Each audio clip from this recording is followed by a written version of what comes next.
មកយើងបានត្បូងមក7 8គ្រាប់មកទៀតហើយនេះភ្ញៀវពិសេស VIP មួយនេះអូនឯងធ្វើមុនគេទៅ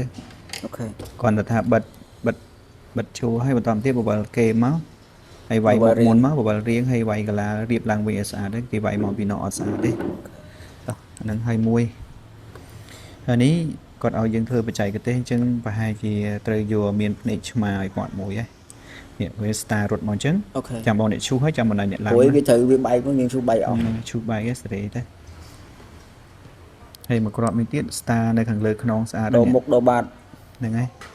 អានេះយើងវាយកលាក្រូឲ្យគាត់វិញទៅគេខ្សែជាប់ស្នាមបែកអញ្ចឹងហើយអានេះយើងយកធ្វើមុខពីរគាត់ទៅអញ្ចឹងក៏ប្រើមុខមួយណាក៏បានប៉ុន្តែ star នៅចំកណ្ដាលកន្លែងនេះអញ្ចឹងសេរីបញ្ចុះរៀងតិចណាធ្វើពងតូចខ្លះចាំមកអ្នកឈូឲ្យហើយអ្នកឡាំតោះនេះអានេះក៏មាន star ដែរនេះគាត់ដែរត្បូងឆៅ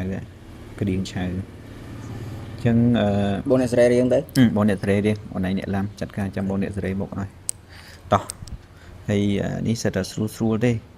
ម្នេះចាំចាប់រៀងតាមហ្នឹងហើយចាប់រៀងឈូសរៀងហើយចាំបិទជួរតែវាយយូរហ្មងអានេះនេះបកគលឲ្យអូនឯងហ៎បាទនេះសាច់ឡតផងគាត់ស្អាតណាអញ្ចឹងយើងវាយរៀងមូលឲ្យគាត់ទៅសេរីមកភ្លើងមកឆ្ងាញ់ឲ្យគាត់ទៅនេះទុយនេះតាលីឡានេះបាទអូខេតោះចាត់ការ